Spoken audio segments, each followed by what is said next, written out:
കാത്തിരുന്ന പഞ്ച് EVയുടെ പുതിയ മോഡൽ ഇതാ നമ്മൾ കൊണ്ടുവന്നിരിക്കുന്നു നമ്മുടെ പ്രേക്ഷകർക്ക് വേണ്ടി. ഒത്തിരി അധികം ആൾക്കാരുടെ അടുത്ത് ചോദിച്ചു, ചേട്ടാ പഞ്ച് EV പുതിയത് വന്നില്ലേ, പുതിയതിന്റെ വിശേഷങ്ങൾ അറിയിക്കാൻ ആളെ കൊണ്ടുവരുമെന്ന് പറഞ്ഞിട്ടുണ്ട്. കൊണ്ടുവന്നിട്ടുണ്ട് white colour punch top end. ഇപ്പോൾ അവിടെ അടുത്തുള്ളൂ 3 ദിവസം. ഫസ്റ്റ് ഇംപ്രഷൻ എന്തൊക്കെയാണ് വണ്ടിയിൽ നമ്മൾ പ്രതീക്ഷിക്കേണ്ടത്, എന്തൊക്കെയാണ് വണ്ടിയിൽ വന്ന മാറ്റങ്ങൾ, 2026 പഞ്ച് EV എടുക്കുമ്പോൾ പഴയ പഞ്ചിൽ നിന്നും എന്തൊക്കെ വ്യത്യാസങ്ങളുണ്ടെന്ന് നമുക്ക് ക്വിക്ക് ഒരു ഫസ്റ്റ് ഇംപ്രഷൻ വീഡിയോ നോക്കാം. പഞ്ച് EV എടുത്തിരിക്കുന്ന മറ്റാരുമല്ല, നമ്മുടെ ആബൽ ബ്രോ ആണ്. ഹായ്, ഒരു ഇടവേളയ്ക്ക് ശേഷം കൺഗ്രാജുലേഷൻ. അങ്ങനെ നമ്മൾ EV ഫാമിലിയിലോട്ട് കടന്നിരിക്കുകയാണ്, ടാറ്റ EVയിലോട്ട് കടന്നിരിക്കുകയാണ്. ഫസ്റ്റ് ഇംപ്രഷൻ ആണ് നമ്മുടെ വീഡിയോയുടെ ഉദ്ദേശം. അപ്പോ എങ്ങനെയുണ്ട് പഞ്ച് EV? കിടിലം, ഒറ്റ വാക്കിൽ കിടിലം. എക്സ്പെക്ട് ചെയ്തതിനേക്കാളും കിടിലം. സത്യം പറഞ്ഞാൽ ഇത് ഞെട്ടിച്ചു. അതെ, എല്ലാം കൊണ്ട് ഞെട്ടിച്ചു. അതെ, കാരണം എന്ന് വെച്ചാൽ ഇവന്റെ വണ്ടി ഓടിച്ചിട്ടുണ്ട്, പക്ഷെ ഞാൻ ഇവന്റെ EV അല്ലാതെ പിന്നെ ഞാൻ വേറൊരു EV ഓടിച്ചിട്ടില്ല സത്യം പറഞ്ഞ. അപ്പം എനിക്ക് കുഞ്ഞു വണ്ടി ആകുമ്പോൾ അതിന്റേതായിട്ടുള്ള പോരായ്മകൾ വരുമോന്ന് എനിക്കൊരു ഡൗട്ട് ഉണ്ടായിരുന്നു. പക്ഷെ ഒരു രക്ഷയില്ല, അടിപൊളി, ഹാപ്പി. ഞാൻ സജസ്റ്റ് ചെയ്യുന്നത് അങ്ങനെ തെറ്റാറില്ല. ഓക്കെ, നമ്മുടെ വേരിയന്റ് ടോപ്പ് എൻഡ് ആണ്, എംപവേർഡ് S+. അതെ, 40 kW വരുന്ന top end, life time warranty വരുന്ന ടാറ്റയുടെ ഏറ്റവും ചെറിയ വണ്ടി ലൈഫ് ടൈം വരുന്നത് ഈ വണ്ടി തൊട്ടാണ്. പഞ്ച് പിന്നെ കൊണ്ട് നെക്സോൺ 40 kW മുകളിലാണ്. ഇതിന്റെ ബേസ് വേരിയന്റ് കിട്ടത്തില്ല. 40 kW മുകളിലോട്ടുള്ള വണ്ടികൾക്ക് നമുക്ക് ലൈഫ് ടൈം വാറണ്ടി, 15 വർഷത്തെ വാറണ്ടി. കിലോമീറ്റർ ഒന്നും ഇല്ലല്ലോ, അൺലിമിറ്റഡ് അല്ലേ? പഴയ പഞ്ചിൽ നിന്ന് എന്തൊക്കെ വ്യത്യാസങ്ങൾ ഒറ്റ നോട്ടത്തില് പുതിയ പഞ്ചിൽ നിന്ന് കുറെ പ്രൈസ് കട്ടിങ് കൊണ്ടുവന്നിട്ടുണ്ട്. അതിന്റെ ഏറ്റവും വലിയ പെട്ടെന്ന് കാണുമ്പോൾ ഉള്ള സംഭവമാണ് ഇതിന്റെ ഈ പാനൽസ് എല്ലാം ബ്രൗൺ ഗ്രേ കളർ ആക്കിയിട്ടുണ്ട്. അപ്പൊ ഈ ഗ്രേ എന്ന് പറയുന്നത് ബേസിക്കലി എനിക്ക് തോന്നുന്നു ബ്ലാക്ക് എക്സ്ട്രാ കളർ ആഡ് ചെയ്തിട്ടായിരിക്കും ഇതിന്റെ പാനൽസ് എല്ലാം ഉണ്ടാക്കുന്നത്. അപ്പം അതിനകത്ത് എക്സ്ട്രാ കളർ വരുന്നില്ല, കോസ്റ്റ് കട്ടിങ് അങ്ങനെ വന്നു. പിന്നെ ഏറ്റവും വലിയ പെർഫോമൻസ് വരുമ്പോൾ പറയാനുള്ള റെയർ മൊത്തം ഡ്രം ആക്കി രണ്ടും ഡിസ്ക് എടുത്ത് കളഞ്ഞു. അതെ, അവരിപ്പോ പറയുന്നത് അതിനേക്കാളും കുറച്ചുകൂടെ ബെറ്റർ ബ്രേക്കിംഗ് പവർ ആണ് തരുന്നത്. അതെനിക്ക് നല്ല രീതിയിൽ ഫീൽ ചെയ്തിട്ടുണ്ട്. ബെറ്റർ ആണ് അത്. പക്ഷെ പഴയത് ഞാൻ ഓടിച്ചു നോക്കിയിട്ടില്ല, നല്ല വണ്ടിയിൽ നിന്നും അതെ നല്ല ഫീഡ്ബാക്ക് ഉണ്ട്. പിന്നെ മെയിൻ സാധനം ട്യൂബ് ലൈറ്റ് എടുത്ത് കളഞ്ഞു. അതെ, മെയിൻ സംഭവം കണക്റ്റഡ് ഹെഡ് ലാംപ്സ്. അത് പക്ഷെ വെക്കാൻ പറ്റും. DRL കണക്റ്റഡ് ആയിരുന്നു. അത് നമുക്ക് പഴയതിന്റെ തന്നെ മോഡൽ. അവര് എത്രയാന്ന് പറഞ്ഞില്ല, ഞാൻ ചോദിച്ചില്ല ഇതുവരെ. മൊത്തത്തിൽ ഒരു ബ്ലാക്ക് മയം എടുത്ത് കളഞ്ഞിട്ട് ഒരു ഗ്രേ മയമായി. കാരണം ഇവിടെയാണെങ്കിലും ഇവിടെയൊക്കെ നേരത്തെ പിയാനോയും ബ്ലാക്കും എടുത്ത് കളഞ്ഞിട്ടൊരു ഗ്രേ ടൈപ്പ് സാധനത്തിലോട്ട് മാറി. അതെങ്ങനെ ഇഷ്ടപ്പെട്ട സൈഡ് പാനലൊക്കെ? ആദ്യമേ കണ്ടപ്പോൾ എനിക്കൊരു വല്ലായ്മ തോന്നി. അത് പക്ഷെ മറ്റു വണ്ടികളിൽ എനിക്ക് അങ്ങോട്ട്, പക്ഷെ വെള്ളയില് കുഴപ്പമില്ല. അതുകൊണ്ടാണ് വെള്ളം എടുത്തത്. നമ്മൾ മഞ്ഞ എടുക്കാനാണ്. വെള്ളം എടുത്തതിന്റെ മെയിൻ ഒരു റീസൺ എന്ന് പറഞ്ഞാൽ മെയിന്റനൻസ് വളരെ കുറവാണ്. വേറെ ഏത് കളറാണെങ്കിലും എന്ത് പൊടി, ഇപ്പൊ തന്നെ ക്യാമറ കാണുമ്പോൾ എത്രത്തോണ്ടെന്ന് അറിയാൻ പറ്റില്ല, പക്ഷെ നല്ല പൊടിയുണ്ട്, പക്ഷെ ക്ലീൻ ആയിട്ടായിരിക്കും. വ്യത്യാസം അതെ, അതാണ് അതിന്റെ വെള്ളയുടെ ഏറ്റവും വലിയൊരു ഗുണം. അതാണ്. ഓക്കെ, ഏതൊക്കെ വണ്ടി നോക്കിയായിരുന്നു? എങ്ങനെയാണ് പഞ്ച് EVയിലോട്ട് എത്തിയത്? കേക്കട്ടെ. പഞ്ച് EVയിലോട്ട് എത്തിയതിന്റെ മെയിൻ കാരണം ദൈവനെ എത്തിയത് ഇവൻ കാരണമാണ്. കാരണം എന്താ വെച്ചാൽ ഒരു ദിവസം ഞാൻ എന്റെ ക്യാമറ എന്റെ ഇരുന്ന് അത് വാങ്ങാനായിട്ട് ഒരു ദിവസം ഒന്ന് പോയി. എന്നിട്ട് ഒരു സജഷൻ ചോദിച്ചു, ഒരു 1.5 ലക്ഷം രൂപയില് ഒരു EV സ്കൂട്ടർ. അപ്പൊ ഒരു കാർ ആയിക്കൂടി എന്നും പറഞ്ഞ്. അല്ല, ഇവന്റെ പർപ്പസ് എന്താണെന്ന് വെച്ചാൽ ഞാൻ പറഞ്ഞുതരാം. ഡെയിലി കൊല്ലം ടു ട്രിവാൻഡ്രം പോകണം, കമ്മ്യൂട്ട് ചെയ്യണം. ട്രിവാൻഡ്രം നിൽക്കുന്നതിന് പകരം കൊല്ലത്താണ് വീട്. അപ്പൊ ഡെയിലി പോയി വരണം. ഒന്നിയിൽ പോയി വരണം, അല്ലെങ്കിൽ ആ പൈസക്ക് അവിടെ റെന്റിന് വീടെടുത്ത് താമസിക്കണം. ഇതായിരുന്നു ഞങ്ങൾ സംസാരിച്ചുകൊണ്ടിരുന്നപ്പോൾ ടോപ്പിക്ക്. അപ്പൊ ഞാൻ പറഞ്ഞു, എന്നാ പിന്നെ ഒരു കാർ അങ്ങ് എടുത്താൽ പോരെ. കാറോ, ഒരു ഇലക്ട്രിക് കാർ പറഞ്ഞാൽ എടുത്താൽ പോരെ. ഇലക്ട്രിക് കാർ അതിന് ബഡ്ജറ്റ് ഒന്നും ഇല്ല, 10 ലക്ഷം രൂപയൊക്കെ ബഡ്ജറ്റ് പറഞ്ഞുകൊണ്ട് വന്നാ. അപ്പൊ ഞാൻ പറഞ്ഞു ഓക്കെ, എന്നാൽ നമുക്ക് ഡിസ്കസ് ചെയ്യാന്ന് പറഞ്ഞ് ഈ സംസാരിച്ചതിന് 2 ദിവസം മുമ്പാണ് പഞ്ച് EV ഇറങ്ങുന്നത്. കറക്റ്റ് 2 ദിവസം മുമ്പ്. അപ്പൊ ഞാൻ പറയാ, ഇതുപോലെ പുതിയ വണ്ടി ഇറങ്ങി, വില കുറച്ചു, 2 ലക്ഷം രൂപയോളം കുറച്ചു. ടോപ്പ് എൻഡിന് 13.5 ലക്ഷം, 13.3, അതായത് 14 ലക്ഷം രൂപയുള്ളൂ ടോപ്പ് എൻഡിന് ഓൺ റോഡ് വരുന്നത്. പറയാ ആണോ? അപ്പൊ തന്നെ ഞങ്ങൾ വിളിച്ചു, വണ്ടിയെ കുറിച്ച് നോക്കി, ബുക്ക് ചെയ്തു. ഇല്ലേ, അന്ന് അടുത്ത ദിവസം ബുക്ക് ചെയ്തിട്ട് പിറ്റേ 2 ആഴ്ച കഴിഞ്ഞതിന് ശേഷം സാധനം നമ്മുടെ കൈ കിട്ടിയിരിക്കുകയാണ്. എന്തായിരുന്നു ഒരു EVയിലോട്ട് വന്നപ്പോൾ മേജർ ചേഞ്ച്? EVയിലോട്ട് മെയിൻ ആയിട്ടും കാർ, ഞാൻ കൂടുതലും ബൈക്കായിരുന്നു യൂസ് ചെയ്തോണ്ടിരുന്നത്. ഇതിനകത്ത് തന്നെ മറ്റേ നമ്മുടെ ഡൊമിനാറിന്റെ വീഡിയോ ചെയ്തിട്ടുണ്ട്, ഡൊമിനാർ 400. അതിന് മുമ്പ് എനിക്കൊരു 100 350 ഉണ്ടായിരുന്നു. കൂടുതലും ട്രാഫിക്കിലൊക്കെ എനിക്ക് പെട്ടെന്ന് പോകാനായിട്ട് ബൈക്കായിരുന്നു ഇഷ്ടം. കാറിലോട്ട് വരുമ്പോ ഇപ്പോഴത്തെ ഒരു ട്രാഫിക് അറിയാലോ, ഭയങ്കര ശോകം, അതിനകത്ത് കയറ്റിക്കൊണ്ട് പോകലൊക്കെ മെനക്കേടാ. പക്ഷേ EVയിലോട്ട് വന്നപ്പോ ആ ഒരു കൺസേൺ എനിക്കുണ്ടായിരുന്നു. പക്ഷേ അത് എൻറ്റയർലി മാറ്റി കളഞ്ഞു. കാരണം എഞ്ചിന്റെ പോലെ ഡിലേയോ കാര്യങ്ങളോ ഒന്നുമില്ല. Just sports mode, normal city mode തന്നെ മതി. ഷട്ട് ചെയ്യുന്നതാണ് പവർ വരുന്നത്. അതെനിക്ക് ഭയങ്കര യൂസ്ഫുൾ ആയിട്ട് ശരിക്കും പറഞ്ഞാൽ തോന്നി. എനിക്ക് പേഴ്സണലി യൂസ്ഫുൾ. പിന്നെ സ്വാഭാവികമായിട്ടും ചിലർ പറയുമ്പോൾ റേഞ്ച് കുറയും കാര്യം. പക്ഷേ ഇതിന് റിയൽ ലൈഫിൽ എനിക്ക് ഏകദേശം ഒരു 300 to 320 റേഞ്ച് കിട്ടുന്നുണ്ട്. റിയൽ ലൈഫ് കിട്ടുന്നുണ്ട്. അതായത് 0 to 100 ആണോ അതോ 0 to 100?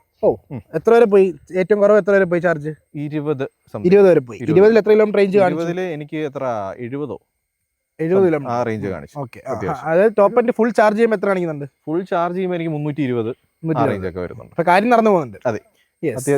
എന്റെ മെയിൻ കൺസേൺ എന്ന് പറഞ്ഞാൽ നേരെ ഡെയിലി എനിക്ക് പോയിട്ട് വരാം. എനിക്ക് അവിടെ സ്റ്റേ ചെയ്യുന്നതിന് വീട്ടിൽ വരണം. പിന്നെ മെയിനായിട്ടും വീട്ടിൽ ഗെയിം കളിക്കണമെന്ന് ഭയങ്കര താല്പര്യം. അപ്പൊ പിന്നെ കമ്പ്യൂട്ടർ വീട്ടിലായിരിക്കും. അതെ, അവിടെ PG ഒക്കെ എടുത്താൽ പിന്നെ അത് അവിടെ കൊണ്ടുവയ്ക്കണം, മെനക്കേടാ. അതുകൊണ്ട് ഇതിപ്പോ ഡെയിലി പോയിട്ട് വരാന്നുള്ള രൂപത്തിലാണ് EV-ലോട്ട് വന്നത്. അതെ. ശരിക്കും പറഞ്ഞാൽ എനിക്ക് പെട്രോൾ എന്ന് പറയുമ്പോൾ ഡെയിലി പോയിട്ട് വരാൻ എങ്ങനെ പോയാലും ഒരു 1000 രൂപ ആ റേഞ്ച് വരും പോയിട്ട് വരാനായിട്ട്. ഇത് EV ആകുമ്പോഴത്തേക്ക് എങ്ങനെ പോയാലും നമുക്കൊരു 300 രൂപ ആ റേഞ്ച് മതി. നമ്മൾ എപ്പോഴും 0 to 100 അങ്ങനെ ചാർജ് ചെയ്യത്തില്ലല്ലോ. എങ്ങനെ പോയാലും ഒരു 30 to 80 ആ റേഞ്ച് ഒക്കെ ആയിരിക്കും ചാർജ് ചെയ്യുന്നത്. അപ്പൊ അങ്ങനെ ചാർജ് ചെയ്യുമ്പോൾ നമുക്ക് തുച്ഛമായ പൈസ വരുന്നുള്ളൂ. എനിക്ക് വീട്ടില് എന്തോ മറ്റേ സോളാർ പാനലോ കാര്യങ്ങളോ ഒന്നുമില്ല, പുറത്തുനിന്നാണ് ചാർജ് ചെയ്യുന്നത്. എന്നാൽ പോലും ലാഭം. അങ്ങനെയാണ് ഒരു കാൽക്കുലേഷൻ കൂട്ടി വെച്ചേക്കുന്നത്. ഫ്യൂച്ചറിൽ ചിലപ്പോൾ സോളാർ വെക്കുമായിരിക്കും. അതെ, ഓഫ് കോഴ്സ് വെക്കുന്നുണ്ട്. ഓക്കെ. അപ്പൊ ഇപ്പം ചാർജർ ഇതിന്റെ കൂടെ കിട്ടിയത് 7 പോയിന്റ് ആണോ? 3.7. അത് മറ്റേ ഹോം ചാർജർ, ചെറിയൊരു സാധനം, പോർട്ടബിൾ ചാർജർ. അത് ചാർജ് ചെയ്ത് നോക്കിയോ? അതിൽ ചാർജ് നോക്കിയിട്ടില്ല. പുറത്താ, ഫുൾ ടൈം പുറത്താ. അപ്പൊ ഒരു വട്ടം ചാർജ് ചെയ്യുമ്പോൾ എത്ര രൂപ വരുന്നുണ്ട്? ഒരു വട്ടം ചാർജ് ചെയ്യുമ്പോൾ എങ്ങനെ 16 രൂപ, യൂണിറ്റിന് 16 രൂപ. അങ്ങനെ എനിക്ക് യൂട്ടിലൈസേഷൻ വരുന്ന 20 യൂണിറ്റ് അങ്ങനെയൊക്കെയാണ് വരുന്നത്. 5 എന്ന് പറയുമ്പോൾ നോർമലി ആൾക്കാർ ടിയാഗോയിൽ നിന്നും ഒരു അപ്ഗ്രേഡ് എന്ന നിലയിലാണ് EV-യുടെ കൺസേണിൽ വരുന്നത്. കാരണം ഈ ഒരു പ്രൈസ് റേഞ്ചിൽ നമുക്ക് കമ്പയർ ചെയ്യാനാണെങ്കിൽ നേരത്തെ ആയിരുന്നെങ്കിൽ വിൻസർ ഉണ്ടായിരുന്നു. ഇപ്പൊ നമുക്ക് വില കുറച്ചത് കൊണ്ട് അതില്ല. കാരണം എനിക്ക് 10 ലക്ഷം രൂപ തൊട്ട് ഇപ്പൊ ഓൺ റോഡ് കിട്ടും. 10 തൊട്ട് 13, അതിലും താഴെ തൊട്ട് 9 തൊട്ട് കിട്ടും. 9 ചില്ലറ തൊട്ട് കിട്ടും തോന്നുന്നു. ഓൺ റോഡ് ആണ്. ബേസ് വേരിയന്റ് അവിടെ തൊട്ട് കിട്ടി. ടോപ്പ് എൻഡിന് 13 എത്രയായി? 1396 ആണ് അവര് 14 ലക്ഷം രൂപ ഓൺ റോഡിന് ടോപ്പ് എൻഡ് കിട്ടും. പക്ഷെ ടോപ്പ് എൻഡ് വന്നപ്പോ കുറെ അധികം കാര്യങ്ങൾ എനിക്ക് തോന്നുന്നു, എനിക്ക് പേഴ്സണലി കണ്ടിട്ടും മൊത്തത്തിൽ എവിടെയൊക്കെയോ കോസ്റ്റ് കട്ടിങ് ചെയ്തത് നല്ലപോലെ അഫക്ട് ചെയ്യുന്നുണ്ടെന്ന് ഇന്റീരിയറിൽ തോന്നുന്നു. അപ്പൊ interior wise quality and riding comfort ഒക്കെ എങ്ങനെയുണ്ട്?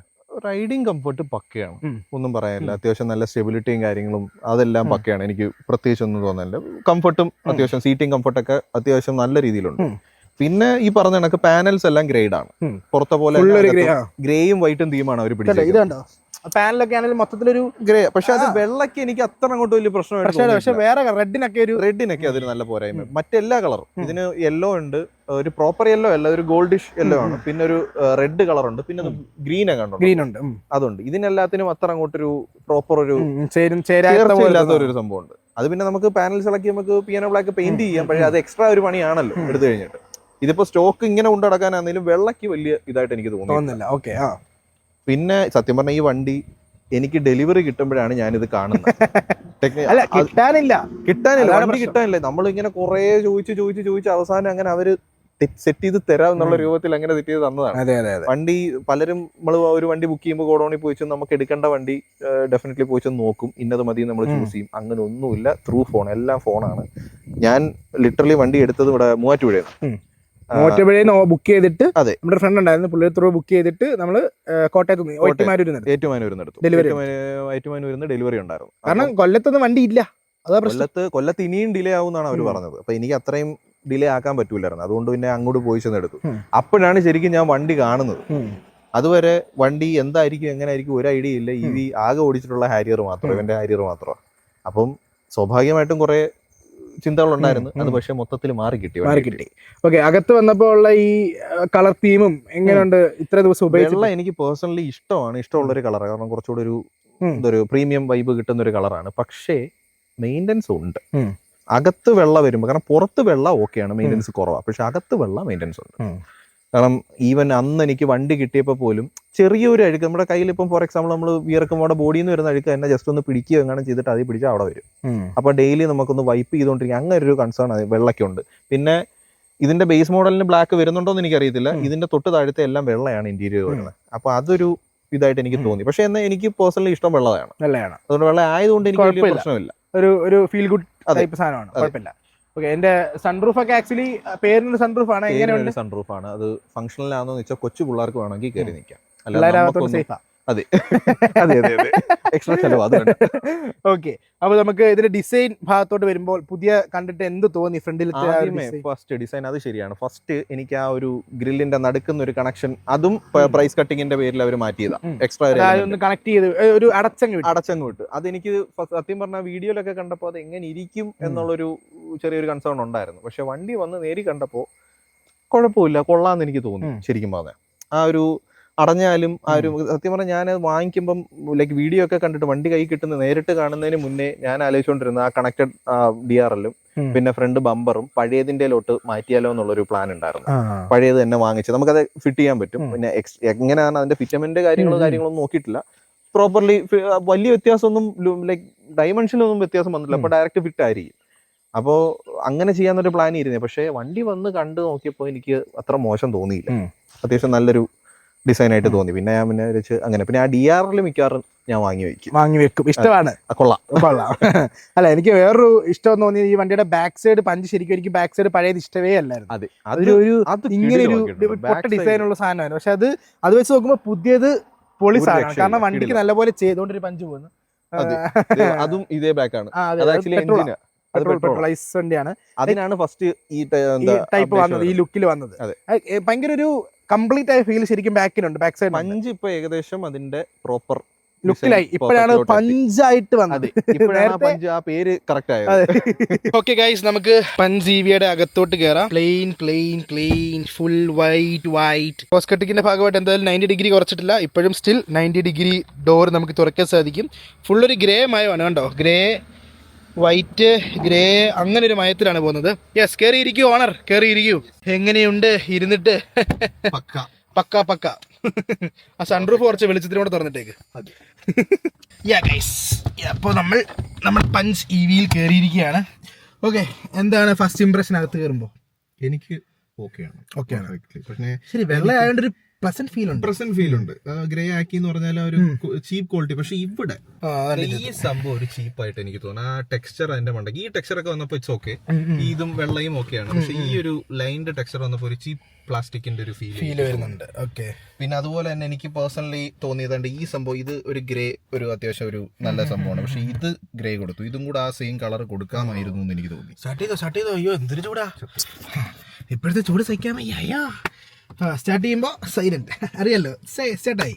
യെസ്, നമുക്ക് സ്ക്രീൻ വരുന്നത് അത്യാവശ്യം വലിയ സ്ക്രീനാണ്. 10.2 ഇഞ്ചിന്റെ ടാറ്റയുടെ ടിപ്പിക്കൽ എല്ലാ വണ്ടിയിലും വരുന്ന ആ ടച്ച് സ്ക്രീൻ കൊടുത്തിട്ടുണ്ട്. എങ്ങനെയുണ്ട് റെസ്പോൺസ് ആൻഡ് ഓൾ? റെസ്പോൺസ് ഒക്കെ അത്യാവശ്യം കുഴപ്പമില്ല, അടിപൊളിയാണ്, ഹാപ്പിയാണ്. ആൻഡ്രോയിഡ് ഓട്ടോ ആൻഡ് കണക്ട് ചെയ്യുമ്പോഴും എന്തെങ്കിലും ബഗ്ഗോ അങ്ങനത്തെ കാര്യങ്ങൾ എന്തെങ്കിലും? എന്റെ ഫോണിൽ ഒരു ഇഷ്യൂ വന്നത് എന്റെ ഫോണിന്റെയാണ്. പിന്നെ എനിക്ക് മനസ്സിലായി വേറെ ഇഷ്യൂസ് ഒന്നുമില്ല. കയറുമ്പോൾ തന്നെ പക്കയായിട്ട് കണക്ട് ആവുന്നുണ്ട്, വേറെ കുഴപ്പമൊന്നുമില്ല. യെസ്, നമുക്ക് കൺസോളിലോട്ട് വരുമ്പോഴും സെയിം അതേപോലെ വ്യത്യാസമൊന്നുമില്ലല്ലോ. പ്ലാസ്റ്റിക് കുറച്ച് ഞാൻ ഇതിന്റെ ഫിലിം ഓർഡർ ചെയ്തിട്ടുള്ളൂ. കാരണം ഇതെല്ലാം അതൊരു സംഭവമാണ്. കാരണം നമ്മൾ ഈ സാധനങ്ങളൊക്കെ ഇടുമ്പോൾ ഇവിടുത്തെ എല്ലാം ഗ്ലോസി ആയതുകൊണ്ട് ഈ സെയിം പിയാനോ ബ്ലാക്കിൽ അവർക്കത് മാറ്റ് ആക്കിയിരുന്ന കുറച്ചുകൂടെ ബെറ്റർ ആയിരുന്നേനെന്ന് എനിക്ക് തോന്നി. ബട്ട് ചിലർക്ക് ഈ പറയുന്ന ഗ്ലോസി ഇഷ്ടമാണ്. അതുകൊണ്ട് ഇവിടെ ഈ പാനൽസ് ബ്ലാക്ക് ആയതുകൊണ്ട് നമ്മൾ പെട്ടെന്ന് ഈ സാധനങ്ങളൊക്കെ ആക്സസ് ചെയ്യുന്നതായതുകൊണ്ട് ചിലപ്പോൾ സ്ക്രാച്ച് വരാനുള്ള ചാൻസസ് ഉണ്ട്. ഇവിടെ അതുപോലെ തന്നെ steering wheel actually white plus grey ആണ്. എന്താ തോന്നുന്നത്? അതാണ് ഞാൻ നേരത്തെ പറഞ്ഞത്, grey it's okay, but white പ്രത്യേകിച്ച് ഈ സാധനം. വേറെ സീറ്റ് പിന്നെ ഓക്കെയാണ്, നമുക്ക് വലുതായിട്ട് അഴുക്ക് വരാൻ ചാൻസസ് കുറവാണ്. പക്ഷെ ഇത് ഉറപ്പായിട്ട് നമ്മൾ ചിലപ്പം ബോഡി കറക്റ്റ് പക്കയായിട്ടിരിക്കുവാണെങ്കിൽ നമ്മൾ ചിലപ്പം എന്തെങ്കിലും സാധനം പൊടിയും കാണാൻ തട്ടിട്ടോ എടുത്തിട്ടോ ഉറപ്പായിട്ടും പിടിക്കും. അത് ഡെയിലി ഒരു ട്രിപ്പ് കഴിഞ്ഞ് വരുമ്പോൾ ഒന്ന് വൈപ്പ് ചെയ്യേണ്ടി വരും. ഗിയർ ലിവറിനെ പറ്റി കേൾക്കട്ടെ. ഗിയർ ലിവർ സത്യം പറഞ്ഞാൽ ഇതൊരു പുതിയ എക്സ്പീരിയൻസ് ആണല്ലോ, റോട്ടറി സംഭവം. സത്യമാണ്, അതിന്റേതായിട്ടുള്ള പ്രശ്നങ്ങൾ എനിക്ക് ഫേസ് ചെയ്യേണ്ടി വരുന്നുണ്ട്. ചാർജിന് കൊണ്ടിട്ടിട്ട് അങ്ങനത്തെ കുറെ ഫ്ലാപ്പ് അടക്കാൻ പറയുക, അങ്ങനെ കുറച്ച് പ്രശ്നങ്ങൾ എനിക്ക് വരുന്നുണ്ട്. കാരണം EV എന്ന് പറയുന്ന സംഭവം എന്റെ മനസ്സിലേ ഇല്ലായിരുന്ന ഒരു ഐറ്റമാണ്. ആകെ കൂടെ ഒന്ന് എടുത്താൽ കൊള്ളാന്നുണ്ടായിരുന്നു, ഒരു സ്കൂട്ടർ എടുക്കണമെന്നുണ്ടായിരുന്നു. എടുത്ത് ട്രൈ ചെയ്ത് നോക്കാവുന്ന. അതെ, കാരണം എന്ന് വെച്ചാൽ ഡെയിലി എനിക്ക് പോകാനും വേണ്ടി. കാരണം സ്കൂട്ടറാണ് എന്റെ മൈൻഡിൽ വന്നത്, വീട്ടിലും സ്കൂട്ടറിന്റെ ആവശ്യം ഉണ്ടായിരുന്നു. അപ്പം അങ്ങനെ പോയി സംസാരിച്ചപ്പോഴാണ് പിന്നെ അവസാനം ഇതിൽ വന്നെത്തിയത്. അപ്പം സ്വാഭാവികമായിട്ടും അതിന്റെ പെട്ടെന്നൊരു സ്വിച്ച്, പെട്രോളും വണ്ടി ഡീസൽ വണ്ടി ഓടിച്ചുകൊണ്ട് നടന്ന ഒരു വ്യക്തിയെ സംബന്ധിച്ച് പെട്ടെന്നൊരു സ്വിച്ച് വന്നപ്പോൾ അതിന്റേതായിട്ടുള്ള കുറച്ച് പ്രശ്നങ്ങളുണ്ട്. നോർമൽ നമ്മൾ കൈകൊണ്ടിടുന്ന ഗിയറിന് പകരം റോട്ടറി വന്നപ്പോൾ എന്താ തോന്നി? റോട്ടറി വന്നപ്പോഴത്തേക്ക് ഒരു വ്യത്യാസമുണ്ട്. പക്ഷെ എനിക്ക് സാധനം ഇഷ്ടപ്പെട്ടു. പക്കയായിട്ട് വീഴുന്നുണ്ട്. പക്ഷേ അത് ഞാൻ ശ്രദ്ധിച്ചൊരു സംഭവം എന്ന് പറഞ്ഞാൽ, നമ്മളിപ്പം ഗിയർ വണ്ടിക്കാണെങ്കിൽ ഇപ്പൊ റിവേഴ്സ് ഒക്കെ ഇടുന്നത് പെട്ടെന്ന് പിടിച്ചങ്ങ് ഇടാം. ഇതാണെങ്കിൽ ബ്രേക്ക് ചവിട്ടി പിടിച്ച് തിരിച്ചാലേ വീഴത്തും, അല്ലാതെ ചുമ്മാ വീഴില്ല. അപ്പോ പെട്ടെന്നൊരു സിറ്റുവേഷൻ നമുക്ക് ബാക്ക് എടുക്കേണ്ടതായിട്ട് വരുവാണെങ്കിൽ വീഴില്ല. അങ്ങനെ ഒരു പ്രശ്നമുണ്ട്. പിന്നെ അതുപോലെ തന്നെ ഇത് തിരിക്കുന്നത് ഓരോ സ്ഥലത്തും വീഴത്തില്ല. എന്താ മറ്റേ നിന്റെ വണ്ടിയിലാകുമ്പോഴത്തേക്ക് അതിന്റെ ഗിയർ സിസ്റ്റം മറ്റേ ലിവർ പോലെ തന്നെ ആയിരിക്കും. അത് പ്രസ് ചെയ്തിട്ട് ബാക്കിലോട്ട് ഇടുക. അതെ, അത്ര വലിയ ചുമ്മാ പിടിച്ചൊന്നും കറക്കാൻ പറ്റത്തില്ല, ഒരു പിടുത്തമുണ്ട്. ഇതിപ്പോ നമ്മൾ ബ്രേക്ക് ഔട്ടിട്ട് പിന്നെ ഒരു സംഭവം പാർക്കും ഡ്രൈവും ഈസി ഇടാൻ.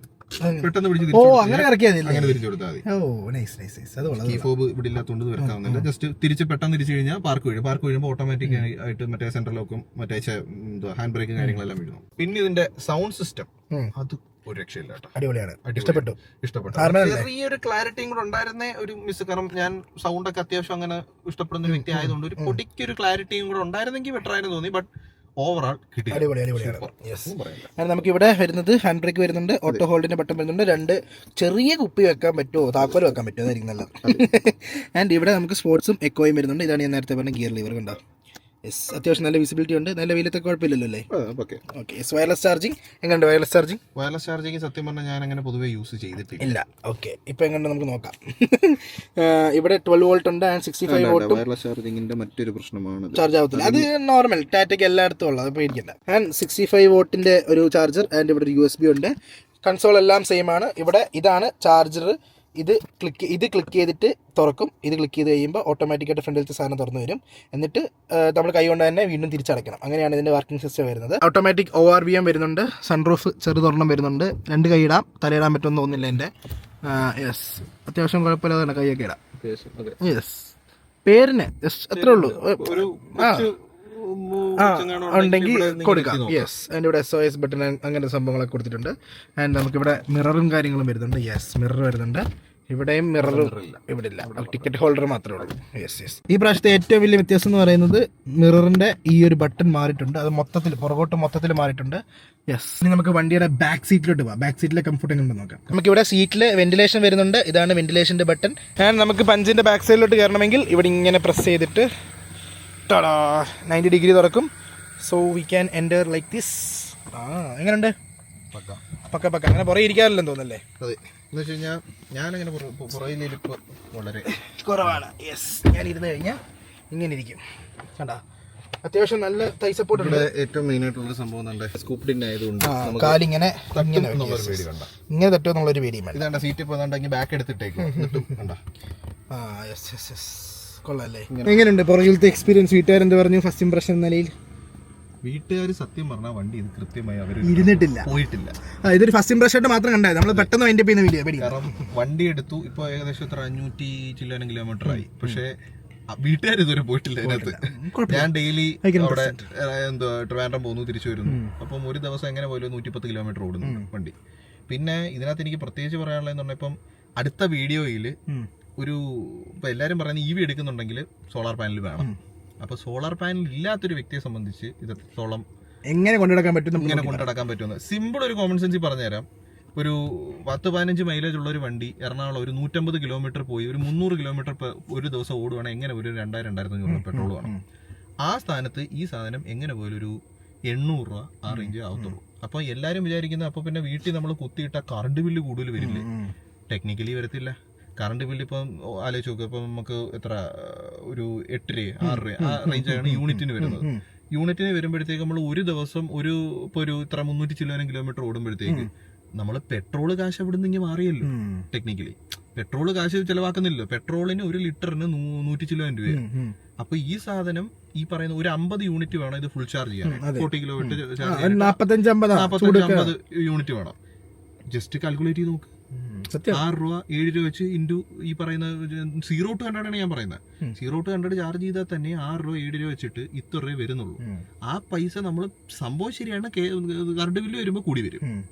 പക്ഷെ കറണ്ട് ബില്ല് വരുമ്പോൾ ആ കൂടി വരുന്നത് പെട്രോളിൽ നിന്ന് ഇങ്ങോട്ട് മാറിയതാ കാശ്. അപ്പൊ നമ്മൾ അങ്ങനെ നോക്കണം ടെക്നിക്കലി. അപ്പം വെച്ചാൽ സോളാർ പാനൽ ഒന്നുമില്ല, ജസ്റ്റ് വീട്ടില് കറണ്ടിൽ യൂസ് ചെയ്യുന്നു. അപ്പൊ അങ്ങനെ കറണ്ട് ബില്ല് കൂടി എന്ന് പറഞ്ഞാൽ നമ്മൾ വേവലാതിപ്പെടേണ്ട ആവശ്യം ടെക്നിക്കലി ഇല്ല. ആ കറണ്ട് നമ്മുടെ പെട്രോളിന്റെയും കൂടെ ചേർത്താണ് വരുന്നത്. പെട്രോൾ അല്ലേ ഇതിനകത്ത് ചാർജ് പോലെ. അപ്പോ ശരിക്കുമ്പോഴത്തെ എങ്ങനെ നോക്കിയാലും ലാഭമാണ്. അങ്ങനെ നമ്മൾ കൺക്ലൂഷനിലോട്ട് എത്തുമ്പോൾ ഫസ്റ്റ് ഇംപ്രഷൻ ഒരു കൺക്ലൂഷനിലോട്ട് എത്തുമ്പോൾ ഞാൻ പറയില്ലേ, ബാക്ക് സൈഡ് ആണ് നല്ല രസമല്ലേ? ഇങ്ങനെ ഒരു ഇപ്പോഴാണ് കംപ്ലീറ്റ് ഫീൽ ശരിക്കും പറഞ്ഞാൽ. എന്തൊക്കെ മോഡിഫിക്കേഷൻസ് ആണ് വണ്ടിയിൽ ചെയ്യാൻ ഉദ്ദേശിക്കുന്നത്? മെയിൻ സംഭവം ബ്ലാക്ക് ഔട്ട് ചെയ്യണം. ഡിക്രോം ഓഫ് കോഴ്സ് ഡിക്രോം ചെയ്യണം. പിന്നെ ഇത് ബ്ലാക്ക് ആക്കണം. ശരി, എന്റെ മാറ്റണം. അതെ, എനിക്കിത് പിയാനോ ബ്ലാക്ക് ആക്കണം എന്നുണ്ട്. ഇപ്പം സത്യം പറഞ്ഞാൽ കണ്ട് ഓക്കെ ആയതുകൊണ്ട് അത് മേ ബി കുറച്ചുകൂടെ ഒന്ന് പുഷ് ചെയ്യാം. പിന്നെ ഇവിടെ ലൈറ്റ് വെക്കണമെന്നുണ്ട്. പക്ഷെ ഒറ്റ കാര്യം EV ആയതുകൊണ്ട് ചെയ്യാൻ പറ്റത്തില്ല. നോക്കണ്ട. അതെ, ടയറൊക്കെ എങ്ങനെയുണ്ട്? Tyre alloy design. Tyre 1500 kilometre ഫ്രണ്ടിലത്തെ 2 ടയർ മാറാനുള്ള എല്ലാം. ടയർ പൊട്ടം തീയുന്നുണ്ട് കേട്ടോ ഇതിന്റെ. എനിക്കറിയാം, ഞാൻ ടയറിനെ കുറിച്ചൊന്നും പറഞ്ഞില്ല. ഓണർ പറഞ്ഞാൽ ടയർ മോശമായതുകൊണ്ടോ വണ്ടിയുടെ കുഴപ്പം കൊണ്ടോ അല്ല, നമ്മുടെ ഓട്ടിപ്പിന്റെ തന്നെയാണത്. പെട്രോളിൽ നിന്ന് ഈവിലോട്ട് വരുന്ന സംഭവം ഉണ്ടല്ലോ, ഞാൻ പറഞ്ഞില്ല അടുത്ത വീഡിയോ. കാരണം എന്ന് വെച്ച് കഴിഞ്ഞാൽ പെട്രോൾ വണ്ടിക്കകത്ത് കുറച്ചുകൂടെ കട്ടിയുള്ള സോഫ്റ്റ് കോമ്പൗണ്ട് ടയർ ആയിരിക്കത്തില്ല. ഇത് ഇത്രയും വെയിറ്റും സ്റ്റെബിലിറ്റി കുറച്ചുകൂടെ ബെറ്റർ ആക്കാൻ വേണ്ടി അവന്മാർ സോഫ്റ്റ് കോമ്പൗണ്ട് ആയിരുന്നു ഇവിക്ക് സ്പെസിഫിക് ആയിട്ട് വരുന്നത്. അതാണെങ്കിലും ഈ ഹാരിയർ ഇവി ആണെങ്കിലും ഇതിനെല്ലാം അങ്ങനത്തെ ടയറാണ് വരുന്നത്. അപ്പം ഇതിന്റെ മോട്ടർ എന്ന് പറഞ്ഞാൽ അവിടെ ഡിലേ കാര്യങ്ങളൊന്നുമില്ല, ചവിട്ടുമ്പോൾ അപ്പം തന്നെ കയറി അങ്ങ് പോവാ. അപ്പം ആ ഒരു ഇത് വരുമ്പോ എങ്ങനെയായാലും എനിക്ക് മിക്കപ്പോഴും വീൽ സ്പിൻ ആവുന്നുണ്ട്. ഇതെവിടെ തുറക്കുന്നേ? ഇവിടെ ഇവിടെ ഇവിടെ സ്വിച്ച് ഉണ്ട്. തുറന്നു. ബൂട്ട് സ്പേസ് എങ്ങനെയുണ്ട്? ഫുഡ് സ്പേസ് കുഞ്ഞു സാധനം, കുഞ്ഞു സാധനം. ഇത് എനിക്ക് ഭയങ്കര ഡിസപ്പോയിന്റഡ് ആയിപ്പോയി. എനിക്ക് വണ്ടിയിൽ ഡിസപ്പോയിന്റ്മെന്റും നല്ല രീതിയിൽ തോന്നാനുള്ള കാര്യം, പണ്ടത്തെ എന്റെ വണ്ടി ഇപ്പൊ ഇതിനു മുമ്പേ ഞാൻ കൊടുത്ത വണ്ടി ഹുണ്ടായി ഇയോൺ ആയിരുന്നു. എന്റെ ബൈക്കും കാറും കൊടുത്തിട്ടാണ് ഞാൻ എടുത്തത്. ഇയോണില് ഫുൾ ഓപ്ഷൻ ആയിരുന്നു കയ്യിരുന്നത്. അതില് അന്ന് വന്ന പാഴ്സൽ ട്രേ ഇതിലും ബെറ്റർ ആണ്, ഫാർ ബെറ്റർ ആണ്. അപ്പം അങ്ങനെ നോക്കിയപ്പോഴത്തേക്ക് എനിക്ക് പിന്നെ ഈ മോഡലിനാന്ന് തോന്നി ഇത് ബിൽറ്റിൻ ആയിട്ട് വരുന്നത്. ഇതിന് തൊട്ട് താഴത്തെ തൊട്ട് സംഭവമില്ല, കാശ് കൊടുത്ത് വേണം. ഡിക്കി സ്പേസ് അത്യാവശ്യം ഉണ്ട്, 2 പെട്ടിയൊക്കെ ഇരിക്കും. പിന്നെ സ്റ്റെപ്പിനി ഇല്ല. കോസ്റ്റ് കട്ടിംഗ് ബഹളമാണ്. അകത്ത് ആംബിയൻ ലൈറ്റ് കട്ട് ചെയ്തു, പിന്നെന്താ റിയർ AC വെന്റ് കട്ട് ചെയ്തു, കുറെ കാര്യങ്ങൾ കട്ട് ചെയ്തു. പക്ഷേ AC വെന്റ് കട്ട് ചെയ്തെങ്കിലും അത്യാവശ്യം നല്ല തണുപ്പുണ്ടല്ലേ? ഒരു ഉച്ചയ്ക്ക് 12 മണിക്കൊക്കെ നല്ല അത്യാവശ്യം നല്ല കൂളിംഗ് ഉണ്ട്. ഞാൻ സമയത്ത് എന്തോ 3 മണി 4 മണി ആ ടൈമിൽ നല്ല പഴുത്ത് കിടക്കുന്ന സമയത്താണ് ഞാൻ ട്രിവാൻഡ്രം പോകാൻ വന്ന് എടുക്കുന്നത്. പെട്ടെന്ന് തന്നെ ഇതങ്ങ് കൂളാവുന്നുണ്ട്. പിന്നെ ഇതിന് എന്തുവാ സ്റ്റെപ്പിനി മാറ്റിയപ്പോഴത്തേക്ക് പഞ്ചർ കിറ്റ് നമുക്ക് തന്നിട്ടുണ്ട്. പഞ്ചർ കിറ്റ് സംഭവങ്ങള്, മറ്റേ പമ്പും അതിന്റെ എന്താണ്ട് ഒരു ഫ്ലൂയിഡ് പോലെ, അത് ഉപയോഗിക്കാത്തവർ അറിയത്തില്ല, എന്നാലും തന്നിട്ടുണ്ട്. എന്തിനോ വേണ്ടി. അപ്പൊ ഈ ഒരു വീഡിയോ നമ്മൾ ഇവിടെ കൺക്ലൂഡ് ചെയ്യാണ്. ഇതൊരു ഫസ്റ്റ് ഇംപ്രഷൻ ആയിട്ട് മാത്രം നിങ്ങൾ എടുത്താൽ മതി. ഡീറ്റെയിൽഡ് ഒരു 2000 കിലോമീറ്റർ ഒരു അടുത്ത ആഴ്ച ഓടിച്ചിട്ട് കൊണ്ടാണ്.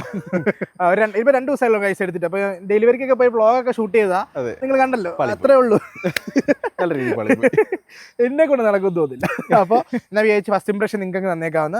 സോ ഈ ഒരു പഞ്ചീവിയെ കുറിച്ച് ഇനി അറിയേണ്ട എന്തെങ്കിലും കാര്യം ഉണ്ടെങ്കിൽ കമന്റ്സ്. കീ പഴയ കീ തന്നെ, പഴയ ടിപ്പിക്കൽ ടാറ്റ കീ തന്നെ, വലിയ കാര്യമൊന്നുമില്ല, സിമ്പിൾ സാധനങ്ങളൊക്കെ തന്നെ. അപ്പോൾ ഇത്രേ ഉള്ളൂ. വീഡിയോ വൈൻഡപ്പ് ചെയ്യുന്നു. അടുത്തൊരു വീഡിയോ കാണാം. എന്തെങ്കിലും സംശയം ഉണ്ടെങ്കിൽ കമന്റ് ബോക്സ് കമന്റ് ചെയ്താൽ മതി, അവൻ റിപ്ലൈ തരും. ഓക്കെ, അടുത്ത വീഡിയോയിൽ അത് ബാക്കി പറയാം. അപ്പോൾ സബ്സ്ക്രൈബ് ചെയ്ത് വെച്ചേക്ക് ചാനൽ.